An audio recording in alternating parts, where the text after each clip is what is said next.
السلام عليكم ورحمة الله وبركاته. إن الحمد لله نحمده ونستعينه ونستغفره ونعوذ بالله من شرور أنفسنا ومن سيئات أعمالنا. من يهده الله فلا مضل له ومن يضلل فلا هادي له. وأشهد أن لا إله إلا الله وأشهد أن محمدا عبده ورسوله. أما بعد فقد قال الله تعالى في القرآن العظيم والفرقان المجيد. فأعوذ بالله من الشيطان الرجيم. بسم الله الرحمن الرحيم.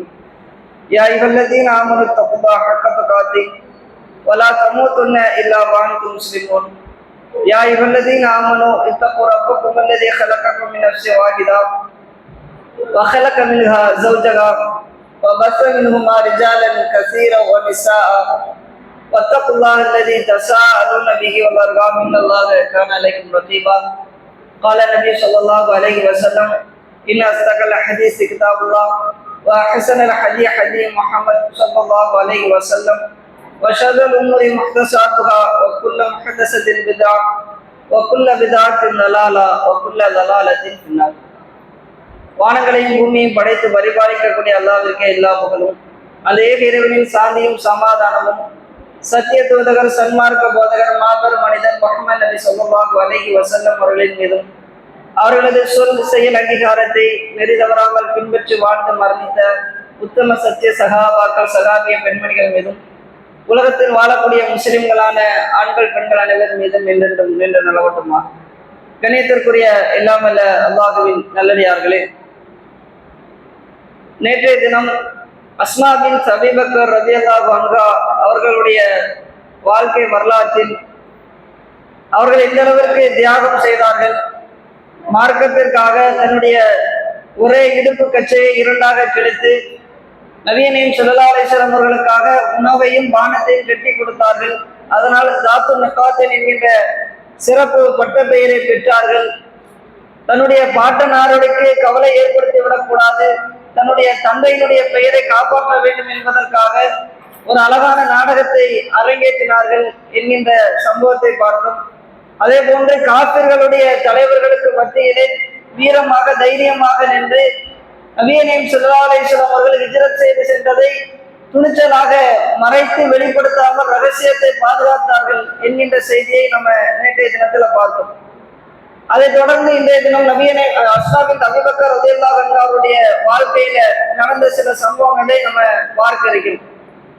அஸ்மா ரலியல்லாஹு அன்ஹா அவர்களை பொறுத்தவரையில் நபியனையும் ஸல்லல்லாஹு அலைஹி வஸல்லம் அவர்கள் ஹிஜ்ரத் பண்ணி போறதுக்கு முன்னாடியே நிறைய சகாபாக்கள் ஹிஜ்ரத் பண்ணி போயிட்டாங்க.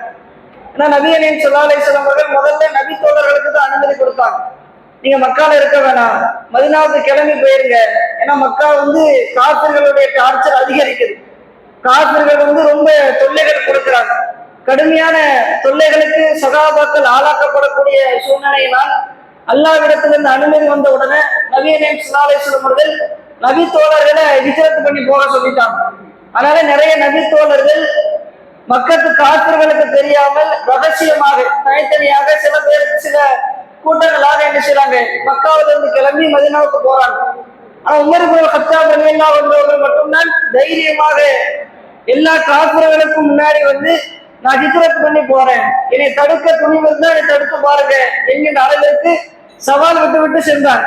மற்ற பெரும்பாலான நபி தோழர்கள் ரகசியமாகவே என்ன செஞ்சாங்க, ஹிஜ்ரத் பண்ணி போனாங்க. கடைசியாகத்தான் இறுதி கட்டமாகத்தான் நபியனையும் ஸல்லல்லாஹு அலைஹி வஸல்லம் அவர்கள் அபூபக்கர் ரலியல்லாஹு அன்ஹு அவர்களை அழைத்துக் கொண்டு ஹிஜ்ரத் பண்ணி போனாங்க. ஆனா அதுவரையிலும் அஸ்மா பின்த் அபீ பக்கர் ரலியல்லாஹு அன்ஹா அவர்கள் ஹிஜ்ரத் பண்ணல, மக்காவில தான் இருக்கிறாங்க.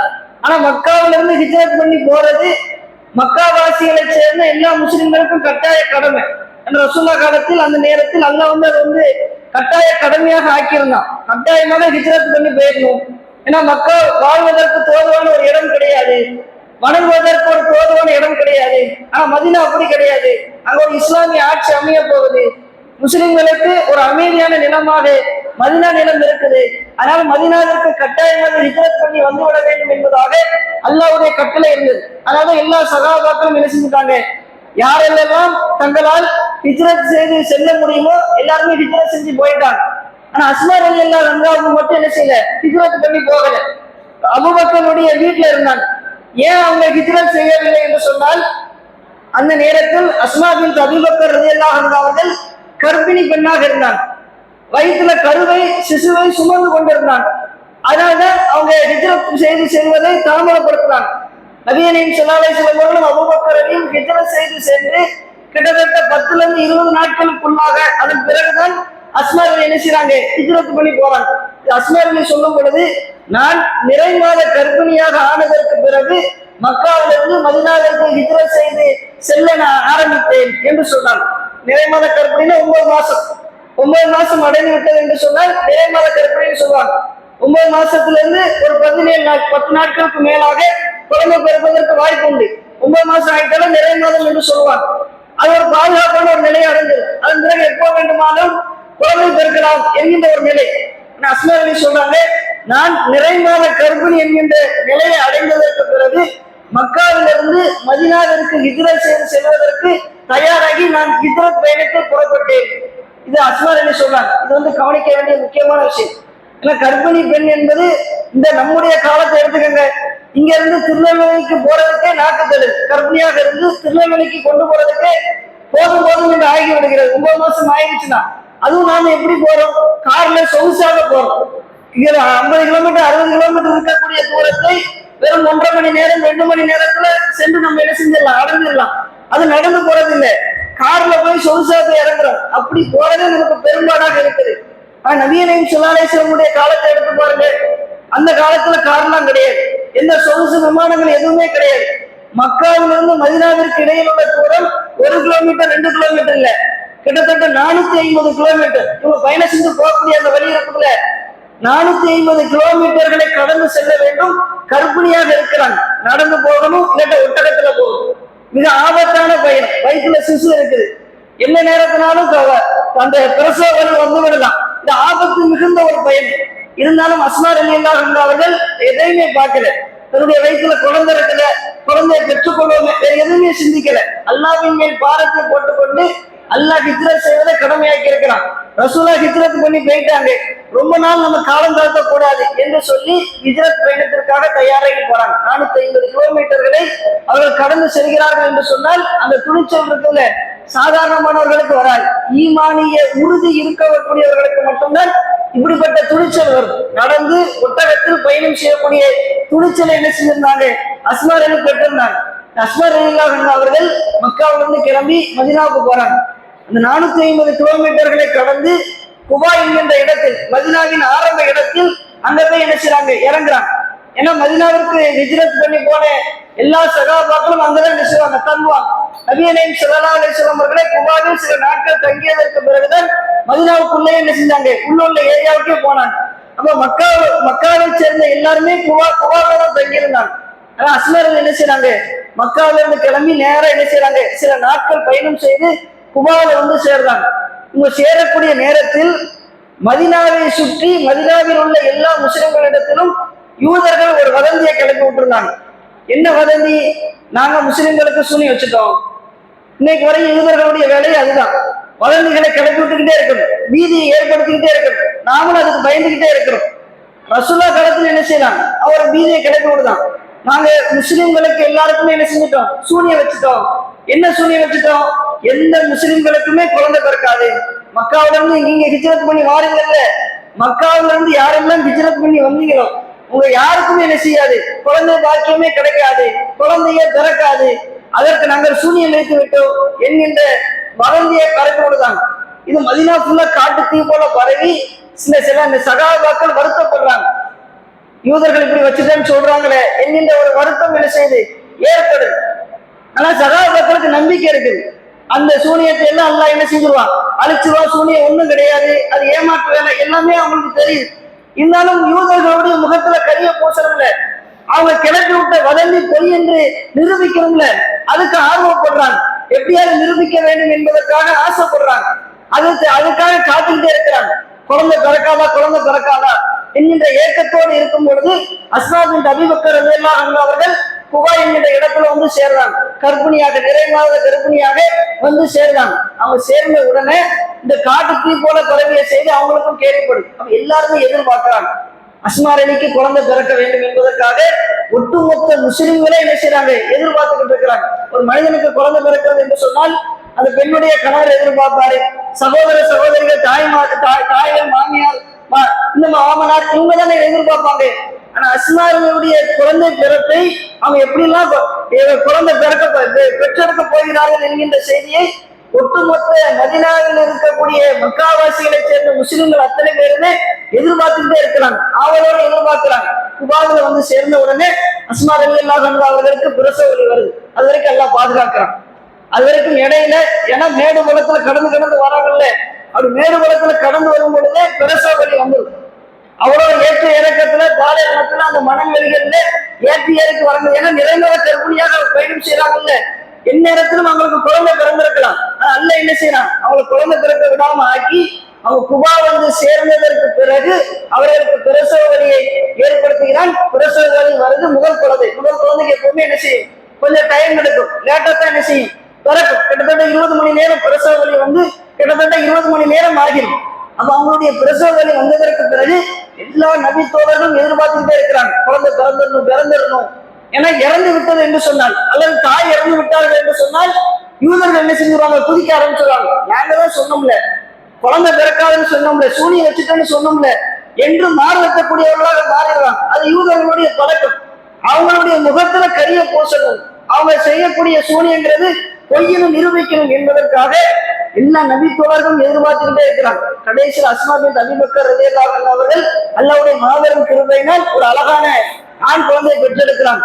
அந்த செய்தியை எதிர்பார்த்துக்கிட்டே இருந்த நபி தோழர்களுக்கு இந்த செய்தி தெரிவிக்கப்படுது. அஸ்மா அலி குழந்தை பெற்றெடுத்துட்டாங்க, ஆண் குழந்தை பிறந்து விட்டது என்ற தகவல் கிடைச்ச உடனே மதீனாவில் இருக்கக்கூடிய எல்லா முஸ்லிம்களும் அல்லாஹ் அக்பர் என்கின்ற சத்தத்தை போடுறாங்க. ஒரே நேரத்தில் இந்த ஒரு சத்தத்தை அறிவிக்கக்கூடிய அறிவிப்பாளர் சொல்றாரு, இந்த அல்லாஹ் அக்பர் என்கின்ற சத்தத்தை கேட்டு மதீனா நகரமே குலுங்கியது. இந்த பள்ளிவாசல் இருக்கு, நாம இருக்கக்கூடிய இந்த நேரத்தில் எல்லாரும் சேர்ந்து கத்துனா இந்த பில்டிங் அதிரட்டம் செய்யும். அது இயல்பு. நம்ம சத்தம் இருக்குல்ல, சத்தத்துக்குன்னு ஒரு எஃபெக்ட் இருக்குது.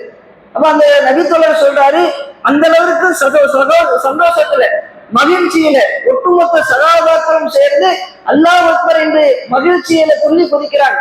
அஸ்மா அலிக்கு குழந்தை பிறந்துருச்சு, யூதர்களுடைய முகத்துல கரிய பூசியாச்சு, அவங்க சொன்னது பொய் என்று நிரூபிக்கப்பட்டு விட்டது என்கின்ற சந்தோஷத்தில் எல்லாருமே சந்தோஷப்படுறாங்க.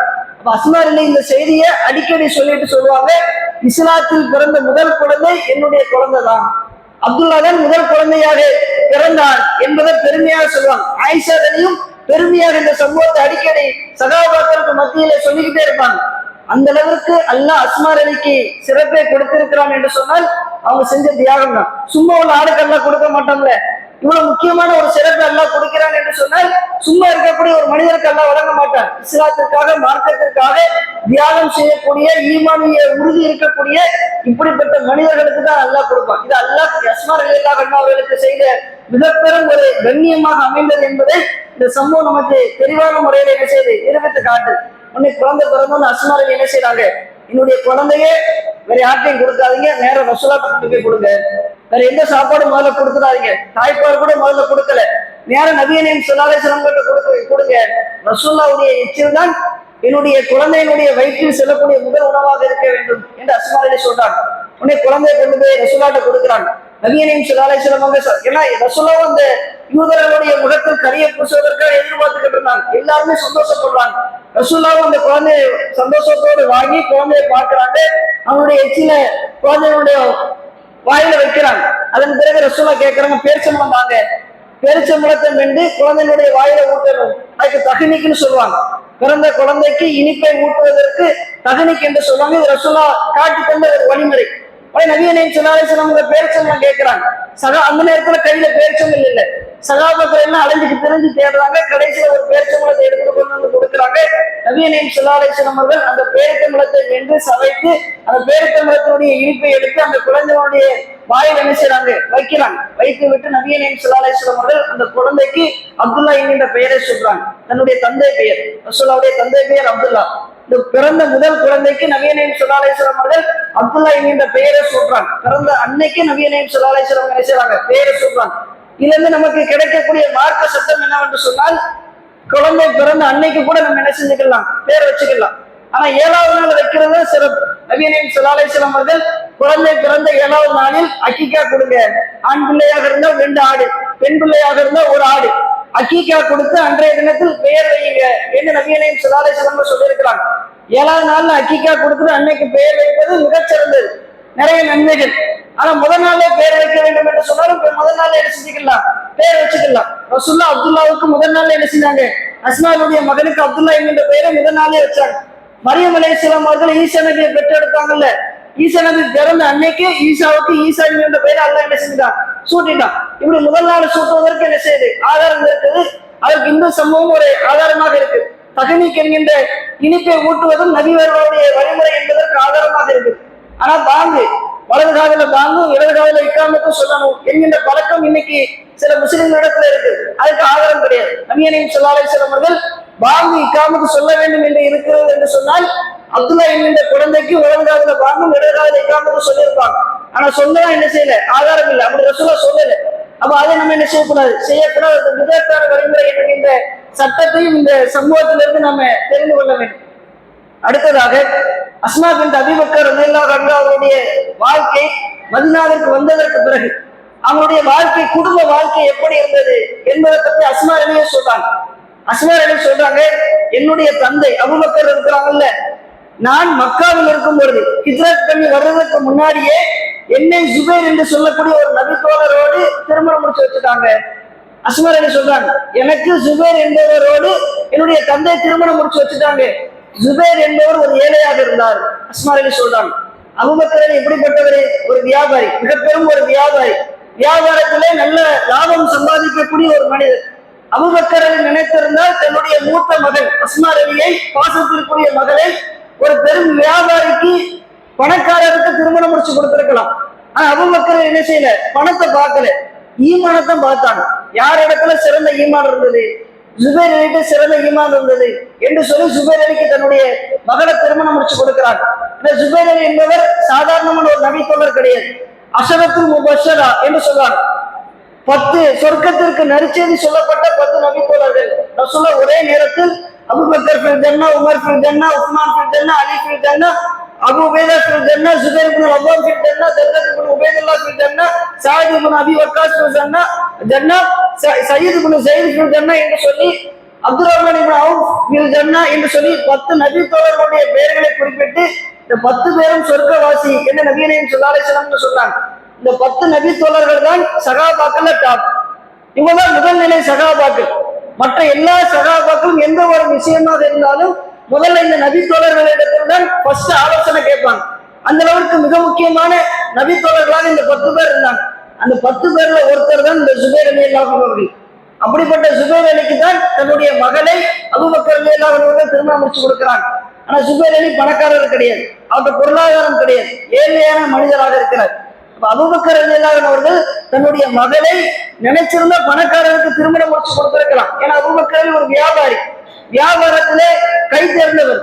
ஆனா அபூபக்கர் அலி பணத்தை பார்க்கல, தன்னுடைய மகள் ஈமான் உள்ள ஒரு இடத்திலே சென்று சேர வேண்டும் என்று சொல்லி ஈமானிலே உறுதியாக இருக்கக்கூடிய, உயர்ந்த ஈமானை பெற்றிருக்கக்கூடிய ஜுபைர் இப்னு அவ்வாம் என்று சொல்லக்கூடிய ஒரு மனிதருக்கு திருமணம் முடிச்சு கொடுக்கிறாங்க. அஸ்மா ரலி சொல்றாங்க, என்னை என்னுடைய தந்தை ஜுபைரோட திருமணம் முடிச்சு கொடுத்தாங்க. ஆனா ஜுபைர் என்பவர் ஏழையாக இருந்தார். அவருக்கு இருந்த சொத்து என்ன தெரியுமா? அஸ்மா ரலி சொல்றாங்க, என்னுடைய கணவருக்கு இருந்த சொத்துக்கள் ஒரு ஒட்டகம், ஒரு குதிரை, இந்த 2 தான் சொத்து. இதை தவிர எந்த அடிமையும் கிடையாது, வேற எந்த சொத்து பத்துக்களும் கிடையாது. என்னுடைய கணவருக்கு இருந்த சொத்துக்களே ஒரு குதிரையும் ஒரு ஒட்டகமும் மட்டும்தான் என்று அஸ்மா ரலி சொல்றாங்க. ஏன்னா ரசூலுல்லாஹ் காலத்தில் முஸ்லிம்களிலே குதிரை வீரர்கள் என்று சொல்லி இருப்பாங்க. அப்படி குதிரை வீரர்கள் 2 பேர் தான் இருந்தாங்க. அந்த 2 பேர்ல ஒருத்தர் ஜுபைர் அலி. ஏன்னா குதிரை வீரர் என்பவர் முக்கியமானவர். போர்க்களத்துல குதிரை வீரர்களுக்கு தனி முக்கியத்துவம் உண்டு.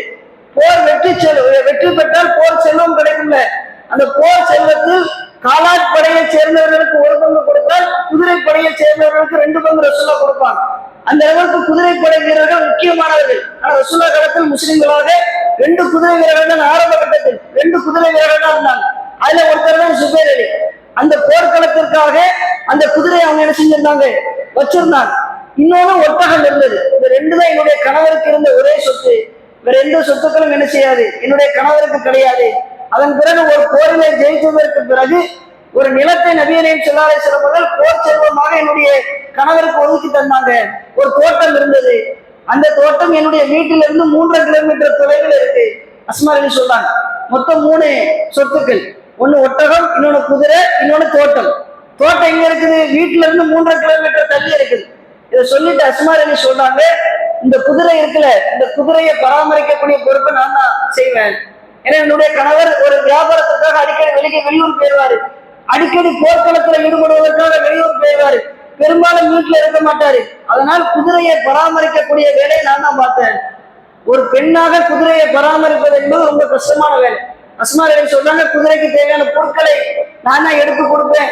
குதிரைக்கு தேவையான தண்ணீரை நான் தான் இறைச்சி கொடுப்பேன். குதிரையை நான் தான் மேய்ச்சிட்டு வருவேன். குதிரையை பராமரிக்கிறது, குளிப்பாட்டுறது, எல்லா வேலையும் நான் தான் பார்ப்பேன். குதிரையை மேய்க்கிறது, பராமரிக்கிறது இருக்கலே ரொம்ப ரொம்ப கஷ்டமான வேலை, ரொம்ப சிரமமான வேலை. ரொம்ப கஷ்டப்பட்டு அதை பார்த்தேன். குதிரையை பராமரிக்கிறது மட்டும் எனக்கு வேலை கிடையாது. ஒட்டகத்தை நான் தான் பராமரிப்பேன். ஒட்டகத்துக்கு தேவையான தண்ணீரை நான் தான் இறைச்சி கொடுப்பேன். ஒட்டகம் இருக்கையில விலங்கினங்களிலேயே அதிகமாக நீர் குடிக்கக்கூடியது ஒட்டகம் தான். ஒட்டகம் அதிகமான நீரை குடிக்கும். அந்த ஒட்டகத்துக்கு நீர் இறைக்கக்கூடிய வேலை யாரு பாப்பா? அஸ்மா ரலி தான் பார்ப்பாங்க. நிறைய தண்ணீரை இறைச்சி ஒட்டகத்துக்கு என்ன செய்யணும்? ஊட்டணும். அதுவே பெருவேலை. குதிரையை பராமரிச்சுட்டு அது முடிஞ்சதுக்கு பிறகு ஒட்டகத்தை பராமரிக்கக்கூடிய வேலையை பார்ப்பாங்க. ஒட்டகத்துக்கு தண்ணீர் இறைச்சி ஊற்றுவாங்க.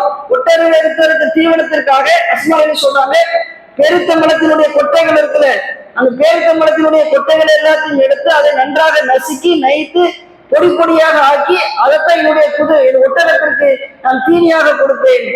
இந்த வேலையெல்லாம் நான் பார்த்தேன். டெய்லி என்ன செய்வாங்க? குதிரையை தனியா பராமரிப்பாங்க. அதை விட்டுட்டு ஒட்டகத்துக்கு தண்ணி பிடிச்சு கொடுக்கறது, பேரித்தம்பழ கொட்டைகளை நசுக்கி தூளாக ஆக்கி அதை ஒட்டகத்துக்கு கொடுக்கிறது. இந்த வேலைகளை எல்லாத்தையும் நான் நினைச்சேன். ஒட்டகத்தை பராமரிக்கக்கூடிய வேலையை பார்த்தேன். அது மட்டும் இல்லாம தோட்டத்துக்கு சென்று தோட்ட வேலையை நான் தான் பார்த்தேன். தோட்டம் எங்க இருக்கு? 3 கிலோமீட்டர் தள்ளி இருக்குது. நடந்தே 3 கிலோமீட்டர் போகும். திரும்ப 3 கிலோமீட்டர் அப்படியே திரும்ப வரும். இன்னைக்கு 1 கிலோமீட்டர் நடக்கிறதுக்கு நமக்கு நாக்கு தள்ளும்.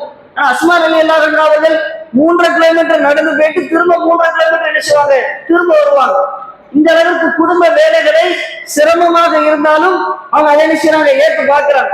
அதோட அஸ்மா ரலி சொல்றாங்க, இது மட்டும் கிடையாது, என்னுடைய கணவனுடைய தோல்பை கிழிந்து விட்டது என்று சொன்னால் அதை தைக்கக்கூடிய வேலை நான் தான் பார்ப்பேன். இவ்வளவு வேலைகளையும் நான் பார்ப்பேன். எல்லா வேலையை விடவும் குதிரைகளை பராமரிக்கக்கூடிய வேலைதான் எனக்கு ரொம்ப கஷ்டமான வேலையாக இருந்தது. இருந்தாலும் குடும்பத்திற்காக நான் இந்த கஷ்டங்களை எல்லாம் தாங்கி கொண்டேன். என குடும்பத்திற்காக கஷ்டப்படுவது எல்லாம் நமக்கு வீணான காரியம் கிடையாது. அது உலக காரியம் கிடையாது. அல்லாஹ்விற்காக செய்தால் எல்லாத்துக்குமே நன்மை கிடைக்கும். நம்ம மிக்சியில போட்டு அரைச்சி ஆட்டுறோமா, அதுக்கு நன்மை உண்டு. சமையல் வைக்கிறோமா, சமையலுக்கு நன்மை உண்டு. சோறு ஆக்குறோமா, சோத்துக்கு நன்மை உண்டு. குழம்பு ஆக்குறோமா, குழம்புக்கு நன்மை உண்டு. குடும்பத்திற்காக பார்க்கக்கூடிய எல்லாமே அல்லாஹ்விற்காக செய்தால் எல்லாத்துக்குமே நன்மை உண்டு. எல்லாமே தர்மம் கொடுத்த நன்மையை மலக்குமார்கள் பதிவு செய்வாங்க. இது அஸ்மா ரலிக்கு நல்லா தெரியும். அதனால அஸ்மா ரலியல்லாஹு அவர்கள் எல்லா குடும்பம் இந்த கஷ்டம் இந்த எல்லாம் சாதாரணமான வேலை கிடையாது. ஆண்கள் பார்க்கக்கூடிய வேலை, ஆண்கள் பார்க்கக்கூடிய எல்லா வேலையும் ஒத்த பெண்மணியாக அஸ்மா ரலி குதிரை, ஒட்டகம், தோட்டம் இது எல்லாத்தையுமே என்ன செய்யறாங்க? பராமரிக்கிறாங்க. ஆனா ஒரு நாள் கூட அவங்க புலம்புனது கிடையாது. தன்னுடைய தந்தையிட்ட போய், என்னுடைய தந்தையே இப்படிப்பட்ட ஒரு ஆளுக்கு என்னைய போய் கல்யாணம் முடிச்சு கொடுத்துருக்கீங்களே, எவ்வளவு பெரிய ஏழையா இருக்கிறாரு, நான் எவ்வளவு கஷ்டப்படுதுன்னு தெரியுமா? ஒட்டகத்தை பராமரிக்கிறேன், குதிரையை பராமரிக்கிறேன், இதுக்கு என்னைய பெற்றீங்களா? இப்படிப்பட்ட ஒரு இடத்துல என்னைய கல்யாணம் முடிச்சு கொடுப்பீங்க என்று ஒரு வார்த்தை கூட சொன்னது கிடையாது. தன்னுடைய கணவர்கிட்ட வந்துட்டு, உன்னை கெட்டினதுல இருந்து நான் நிம்மதியாவே இருக்கல, உன்னை கெட்டினதுல இருந்து நான் கஷ்டத்தை தான் அனுபவிக்கிறேன், இவரை ஒட்டகத்தை பராமரிக்கணும், குதிரையை பராமரிக்கின்ற வேலையெல்லாம் நான் பார்க்கணுமா என்று கணவர்கிட்ட ஒரு வார்த்தை சொன்னது கிடையாது. கணவத்தையும் புலம்புனது கிடையாது, தன்னுடைய தந்தையிடத்திலும் புலம்புனது கிடையாது. மார்க்கத்திற்காக, இஸ்லாத்திற்காக நன்மையை எதிர்பார்த்து குடும்பத்திற்காக இவ்வளவு கஷ்டத்தையும் என்ன செய்யறாங்க. தொடர்ச்சியாக அஸ்மா ரலி சொல்றாங்க, நான் ஒரு தடவை என்னுடைய தோட்டத்திற்கு போயிட்டு 3 கிலோமீட்டர் நடந்தே போயிட்டாங்க. போயிட்டு தோட்டத்தில் உள்ள வேலைகள் எல்லாம் பார்த்து முடித்து விட்டு தோட்டத்தில் இருந்த பேரிச்சம்பழத்தை எல்லாம் ஒரு கூடையில எடுத்துக்கொண்டு தலையில சுமந்து மறுபடியும் தோட்டத்துல இருந்து வீட்டுக்கு வராங்க. 3 கிலோமீட்டர் ஏற்கனவே போயாச்சு. அதுவே ரொம்ப டயர்டா இருக்கு. தோட்டத்தில் உள்ள வேலையெல்லாம் பார்த்தாச்சு. பேரிச்சம்பழ கொட்டையெல்லாம் பொறுக்கி தலையில வைத்துக்கிட்டு சுமந்துக்கிட்டு திரும்ப வராங்க. அப்ப எவ்வளவு டயர்டா இருப்பாங்க, எவ்வளவு அசதியாக இருப்பாங்க. அப்படி நடந்து வந்துகிட்டு இருக்கிறாங்க. வரக்கூடிய நேரத்தில் நபியனையும் ஸல்லல்லாஹு அலைஹி வஸல்லம் அவர்கள் சகாபாக்களோடு வராங்க. ஏதோ ஒரு பயணத்திற்கு போறப்போ எதுக்கோ போயிட்டு நபியனையும் ஸல்லல்லாஹு அலைஹி வஸல்லம் அவர்கள் அன்சாரி தோழர்களோடு என்ன செய்யறாங்க? படை பட்டாளத்தோடு வராங்க. ரசூல்லா அஸ்மார் அலியை பார்த்தோம்னா ரசூல்லாக்கு தெரிஞ்சிருச்சு போறது அஸ்மார் அலி தான். ஏன்னா அஸ்மார் அலிய தங்கை ஆயிஷா அலியை தான் ரசூல்லா திருமணம் முடிச்சிருந்தாங்க. அதனால அஸ்மார் அலியை ரசூல்லாக்கு நல்லா தெரியும். அஸ்மார் அலியை பார்த்த உடனே ரசூல்லாக்கு நல்லா தெரிஞ்சிச்சு அஸ்மார் அலி ரொம்ப கஷ்டப்படுறாங்க, இன்னும் ரொம்ப டயர்ட்ல அசதியில என்ன செய்யறாங்க, திரும்ப போய்கிட்டு இருக்கிறாங்க. ரசூல்லாக்கு இது தெரிஞ்ச உடனே தன்னுடைய ஒட்டகத்தை நேரம் அஸ்மார் அலி பக்கத்துல கொண்டு போய் நிப்பாட்டுறாங்க. ஒட்டகத்தை நிக்க சொல்றாங்க. நின்ன உடனே நபியனையும் சொல்லாலை சிலவர்கள் தன்னுடைய ஒட்டகத்துல சொல்றாங்க, ஒட்டகமே உட்காரு உட்காரு என்று சொல்றாங்க. ஒட்டகம் அப்படியே கீழே உட்காரு. ரசூலா எதுக்கு இது செய்யறாங்க என்று சொன்னால் அஸ்மார் அலியை ஏற சொல்றாங்க. அஸ்மார் அலிகிட்ட பேசல, ஆனா ரசூலா நடவடிக்கையில காட்டுறாங்க அஸ்மார் அலிக்கு சிரமம் இருக்குது, ரொம்ப கஷ்டப்படுறாங்க, அதனால அவங்களை என்ன செய்யணும், ஒட்டகத்துல வச்சு நம்ம கூட்டு போவோம். ஏன்னா ரசூலா ஆன்மீக தலைவர் மட்டும் கிடையாது, மதீனாவிற்கு அரசாங்க தலைவரும் கூட, ஒரு தலைவராக இருக்கிறாங்க. தலைவராக இருக்கக்கூடியவங்க குடிமக்களுடைய அந்த கஷ்டங்களை நீக்கிறது அவங்களுடைய பொறுப்பா இருக்கு. அந்த அடிப்படை நபியனையும் ஸல்லல்லாஹு அலைஹி வஸல்லம் அவங்க அஸ்மார் அலி ஒரு பெண்மணியாக தன்னந்தனியாக வீதியில நடந்து போறாங்க, ரொம்ப சிரமம் ஏற்படுத்தி நடந்து போறாங்க என்பதற்காக, அவருடைய சிரமத்தை குறைக்க வேண்டும், பாதுகாப்பாக கொண்டு செல்ல வேண்டும் என்பதற்காக ஒட்டகத்துல ஏற சொல்றாங்க. ஆனா அஸ்மார் அலி என்ன செய்யறாங்க, தலையை அப்படி கீழே போட்டு அப்படியே அமைதியா இருக்கிறாங்க, எதுவுமே பேசல. ரசூலாட்ட ஒரு வார்த்தை கூட பேசல, ரசூலாவும் எந்த வார்த்தையும் பேசல. ரசூலா ஒட்டகத்தை அமர சொல்லிட்டாங்க, ஒட்டகம் அமர்ந்துருச்சு. ரசூலா தன்னை ஏற சொல்றாங்க என்று அஸ்மார் அலிக்கு தெரியும், இருந்தாலும் அஸ்மார் அலி ஏறல, தலையை கீழே குனிந்து அமைதியா இருக்கிறாங்க. உடனே ரசூலாவுக்கு தெரிஞ்சிருச்சு அஸ்மார் அலி வெட்கப்படுறாங்க, கூச்சப்படுறாங்க, அதனாலதான் ஏறல, அவங்க ஏற மாட்டாங்க என்பதை விளங்கி விட்டு நபியனையும் ஸல்லல்லாஹு அலைஹி வஸல்லம் அவர்கள் தன்னுடைய ஒட்டகத்தை கிளம்பி அங்கிருந்து என்ன செய்யறாங்க, கிளம்பிட்டாங்க. ரசூலுல்லாஹும் சஹாபாக்களும் சென்றதற்கு பிறகு அஸ்மார் அலி தனியாக என்ன செய்யறாங்க, வாராங்க, வந்து வீட்டுக்கு வாங்க. வீட்டுக்கு வந்தோடனே கணவர் வராரு. வந்தோடனே கணவர்கிட்ட நடந்த சம்பவத்திலாம் சொல்றாங்க, இப்படி தோட்டத்துக்கு போனேன், திரும்ப வந்துகிட்டு இருந்தேன், ரசூல்லா வந்தாங்க, ஒட்டகத்தை அமர சொன்னாங்க, இனி ஏற சொன்னாங்க, நான் ஏறல. ஏன் ஏறவில்லை என்று சொன்னால் ஆண்களோடு வருவதற்கு நான் வெட்கப்பட்டேன். அஸ்மாருடைய வார்த்தையை பாருங்க, இன்னைக்கு இது மிக முக்கியமான ஒரு வார்த்தை இந்த காலத்துக்கு. அஸ்மார் அலி சொல்றாங்க, ஆண்களோடு வருவதற்கு நான் வெட்கப்பட்டேன். எந்த ஆண்கள்? நபித்தோழர்கள். நபித்தோழர்களை விட சிறந்த மனிதர்கள் யாருமே கிடையாது. ரசூலுல்லாஹ் சொன்னா கைருக்கும் கருதி, என்னுடைய சமுதாயத்திலே மிகச்சிறந்தவர் என்னுடைய தலைமுறையை சேர்ந்தவர்கள், சகாபாக்கள் மிகச்சிறந்தவர்கள் என்பதாக ரசூலுல்லாஹ் சொல்லி இருக்கிறாங்க. அப்படிப்பட்ட நபித்தோழர்கள் இருக்கிறாங்க. நபித்தோழர்களோடு வருவதற்கு நான் வெட்கப்பட்டேன். கூட பாதுகாப்புக்கு யார் இருக்கா? ரசூலுல்லாஹ் இருக்கிறார். ரசூலுல்லாஹை மீறி வேற யார் பாதுகாப்புக்கு வேணும்? நபியனையும் ஸல்லல்லாஹு அலைஹி வஸல்லம் அவர்களை நம்பி தாராளமாக ஏறி வரலாம். ஆனா அஸ்மார் அலி சொல்றாங்க, அந்த வெட்க உணர்வை வெளிப்படுத்துறாங்க. வெட்க உணர்வு என்பது ஒரு முஸ்லிமுக்கு கட்டாயமாக இருக்க வேண்டிய பண்பு. வெட்கம் ஈமானில் பாதி, ஈமானில் ஒரு அங்கம் என்பதாக நபியனையும் ஸல்லல்லாஹு அலைஹி வஸல்லம் சொல்லி தந்திருக்கிறாங்க. வெட்கம் இல்லைன்னா நம்மகிட்ட ஈமானே இருக்காது. வெட்கம் இருந்தால்தான் உண்மையான ஈமான் இருக்கும். வெட்கம் என்பது மிக மிக முக்கியமான அவசியமான பண்பு. ஷைத்தான் நம்மை விட்டும் அகற்ற வேண்டும் என்று நினைக்கக்கூடிய முதல் பண்பு வெட்கம் என்ற பண்புதான். ஆதம் அலைஹிஸ்ஸலாம் அவர்களும் ஹவ்வா அலைஹிஸ்ஸலாம் அவர்களும் தடுக்கப்பட்ட பழத்தை சாப்பிட்டாங்கல்ல, சாப்பிட்ட உடனேயே அவங்களுடைய வெட்கத்தனம் வெளியே தெரியும். உடனே சொர்க்கத்தினுடைய இலைகளை எடுத்து வெட்கத்தனத்தை அவங்க என்ன செய்றாங்க, மறைக்கிறாங்க. சைத்தானுடைய சதிவலை வெட்கத்தை போக்கணும், அதுதான் சைத்தானுடைய சதிவலை. ஆதம் நபி இடத்துல இருந்து அதை ஆரம்பிச்சுட்டான். அந்த வெட்கத்தை நம்ம எந்த அளவுக்கு அதிகமாக ஆக்க முடியுமோ அந்த அளவுக்கு அதிகமாக என்ன செய்யணும், ஆக்கணும். அதன் ஈமானிலே நம்மளை உறுதியாக ஆக்கும். அஸ்மார் ரலியல்லாஹு அன்ஹா அவர்கள் வீரமிக்க பெண்மணியாக இருந்தாலும் ஆண்களோடு வருவதற்கு நான் வெட்கப்பட்டேன் என்று சொல்லிட்டு இரண்டாவது காரணத்தை சொல்றாங்க. நான் ஏறி வராமல் இருந்ததுக்கு ரெண்டு காரணம். ஒன்று, ஆண்களோடு வருவதற்கு வெட்கப்பட்டேன். இரண்டாவது காரணம், உங்களுடைய ரோஷ உணர்வு எனக்கு ஞாபகம் வந்தது. தன்னுடைய கணவரை பார்த்து சொல்றாங்க, ஜுபைர் அவர்கள் கடுமையான ரோஷ குணம் கொண்டவர்கள். ரோஷம் வந்துடும். பிற ஆண்களோடு தன்னுடைய மனைவி வருவதை அவங்க ஏற்றுக்கிடவே மாட்டாங்க. பிற ஆண்களுடைய ஒட்டகத்துல பயணிச்சு வருவதை ஜுபைரை என்ன செய்வாங்க, ஏற்றுக்கிடவே மாட்டாங்க. ரோஷ உணர்வில் உச்சகட்டமாக இருக்கக்கூடியவர்கள் ஜுபைர் ரலியல்லாஹு அன்ஹு அவர்கள். அது அஸ்மார் அலி சொல்றாங்க தன்னுடைய கணவர்கிட்ட, ஜுபைர் அவர்களே, என்னுடைய கணவரே, உங்களுடைய ரோஷ உணர்வு என்னுடைய ஞாபகத்துக்கு வந்தது. உங்களுக்கு கஷ்டம் வந்து விடக்கூடாது, உங்களுடைய ரோஷ உணர்வினால் உங்களுக்கு மன கஷ்டம் ஏற்பட்டு விடக்கூடாது என்பதற்காகவும் நான் ஏன் வரல. நடந்தாலும் பிரச்சனை இல்லை, கஷ்டப்பட்டாலும் பிரச்சனை இல்லை என்று சொல்லி நான் நடந்தே வந்துட்டேன் என்று சொன்னாங்க. இதுதான் பெண்மணிக்கு இருக்க வேண்டிய மிக முக்கியமான பண்பு, மனைவிக்கு இருக்க வேண்டிய மிக உயர்ந்த பண்பு. தன்னுடைய கணவனுடைய இயல்பான குணத்தை புரிந்து நடத்து. அஸ்மார் ரலியல்லாஹு அன்ஹா அவர்கள் அந்த இடத்துல, நீ ரோசப்பட்ட என்ன, நான் எவ்வளவுதான் கஷ்டப்பட்டு வர முடியுமா, 3 கிலோமீட்டர் நடந்து திரும்ப 3 கிலோமீட்டர் வரணும், சும்மா நடந்து வர முடியுமா என்றெல்லாம் ஏற்கலாம் பேசல. கணவருக்காக இவ்வளவு பெரிய கஷ்டமாக இருந்தாலும் கூட அந்த கஷ்டத்தை ஏற்பதற்கு தயார் என்று சொல்லி அந்த இடத்துல கணவர்கிட்ட சொன்னாங்க, உன்னை சுபைர் அலிக்கு ஒண்ணுமே ஓடல. சுபைர் அலி இயல்பாகவே ரோஷ குணம் கொண்டவர்கள், ரோஷத்துல அவங்களை மிஞ்ச முடியாது, ரோஷத்துல உச்சகட்டமாக இருக்கக்கூடியவர்கள். அந்த சுபைர் அலி தன்னுடைய மனைவி அஸ்மாவை பார்த்து சொல்றாங்க, அஸ்மாவே, நீங்க ரசூலாவோடு ஏறி வந்திருந்தால் எனக்கு ரோஷம் வந்து என் மனசு கஷ்டப்பட்டிருக்கும் சொல்லுவீங்கல்ல, உண்மையில எனக்கு கஷ்டப்பட்டிருக்கும்.